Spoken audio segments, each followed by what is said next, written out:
बांग्लादेश छोड़ने के बाद शेख हसीना भारत पहुंची और अब भी यहीं पर है, लेकिन वो यहां कब तक रहेंगी, इसे लेकर सवाल उठ रहे हैं। लगातार बांग्लादेश से भी मांग उठ रही है कि उन्हें वापस भेजा जाए, लेकिन शेख हसीना बीते करीब 50 सालों से भारत की सबसे भरोसेमंद और वफादार मित्रों में से एक है। ऐसे में ये माना जा सकता है कि भारत उनको न्यायिक प्रक्रिया का सामना करने या सजा भुगतने के लिए बांग्लादेश को नहीं सौंपेगा। भारत और बांग्लादेश के बीच साल 2013 से प्रत्यर्पण संधि है, लेकिन जानकारों का मानना है कि हसीना के खिलाफ बांग्लादेश में मामला दर्ज होने के बावजूद दोनों देशों के बीच प्रत्यर्पण संधि के तहत उनको वापस भेजने की संभावना ना के बराबर है। लेकिन अगर बांग्लादेश सरकार की ओर से हसीना के प्रत्यर्पण का अनुरोध किया जाता है तो भारत क्या करेगा, ये जानने की कोशिश की बीबीसी संवाददाता शुभज्योति घोष ने।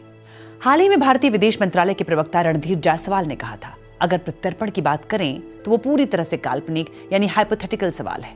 ऐसे हालात में किसी काल्पनिक सवाल का जवाब देने की परंपरा नहीं है। हालांकि इस संभावना से इनकार नहीं किया जा सकता कि देर से बेर ढाका से इस तरह का अनुरोध आ सकता है। बांग्लादेश के विदेशी मामलों के सलाहकार एम तौहीद ने बीते हफ्ते न्यूज एजेंसी रॉयटर्स को दिए एक इंटरव्यू में कहा था कि गृह और विधि मंत्रालय शेख हसीना के खिलाफ दर्ज मामलों के आधार पर यह फैसला करेगा कि भारत से उनके प्रत्यर्पण का अनुरोध किया जाएगा या नहीं। वैसी स्थिति में दोनों देशों के बीच हुए प्रत्यर्पण समझौते के तहत उनको बांग्लादेश को सौंपना जरूरी होगा। लेकिन हकीकत यह है कि ढाका भी ये बात अच्छी तरह जानता है कि उस समझौते के तहत प्रत्यर्पण का अनुरोध करने के बावजूद शेख हसीना को वापस लाना आसान नहीं होगा। उसकी वजह यह है कि इस समझौते में कई ऐसी शर्तें या प्रावधान हैं जिनके सहारे भारत उनके प्रत्यर्पण से इनकार कर सकता है। कानूनी जटिलताओं और दांव पेच के सहारे भी लंबे वक्त तक प्रत्यर्पण को लंबित रखा जा सकता है। अब सवाल है कि अगर बांग्लादेश से प्रत्यर्पण का अनुरोध मिले तो भारत किन किन दलीलों के जरिए इसे लंबित या खारिज कर सकता है।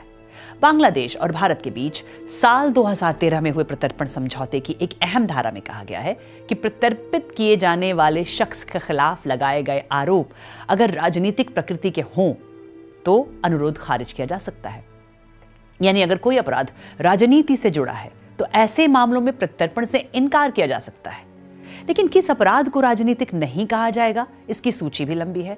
इसमें हत्या, गुमशुदगी, बम विस्फोट और आतंकवाद जैसे अपराध शामिल हैं। बीते 2 सप्ताह में बांग्लादेश में शेख हसीना के खिलाफ जो मामले दर्ज किए गए हैं उसमें हत्या और सामूहिक हत्या के, गुमशुदगी और अत्याचार के अलग अलग आरोप हैं। नतीजतन पहली नजर में इनको राजनीतिक बताकर खारिज करना मुश्किल है। इसके अलावा साल 2016 में मूल समझौते में संशोधन करते हुए एक धारा भी जोड़ी गई थी। संशोधित समझौते की धारा 10(3) में कहा गया है कि किसी अभियुक्त के प्रत्यर्पण का अनुरोध करते समय संबंधित देश को उन आरोपों के समर्थन में कोई सबूत पेश करने की जरूरत नहीं है। महज संबंधित अदालत से गिरफ्तारी वारंट पेश करने पर उसे वैध अनुरोध माना जाएगा।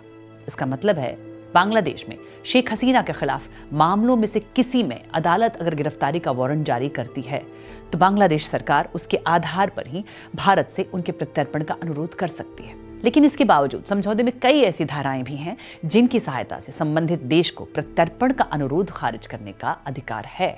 तो जान लेते हैं किस आधार पर भारत प्रत्यर्पण का अनुरोध खारिज कर सकता है। मिसाल के तौर पर जिस देश से प्रत्यर्पण का अनुरोध किया गया है, अगर वहां भी उस शख्स के खिलाफ किसी प्रत्यर्पण योग्य अपराध का मामला चल रहा है तो उसे दिखाकर अनुरोध खारिज किया जा सकता है।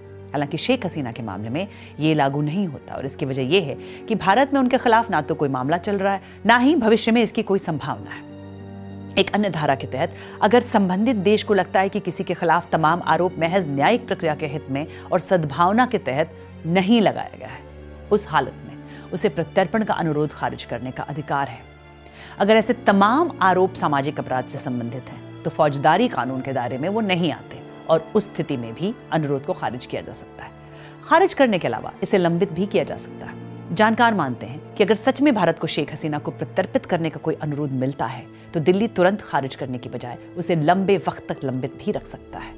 उससे पहले हसीना अगर भारत छोड़कर किसी तीसरे देश में शरण ले लेती हैं तो ऐसा कोई अनुरोध मिलने या उसके आधार पर फैसला लेने का सवाल ही नहीं पैदा होता।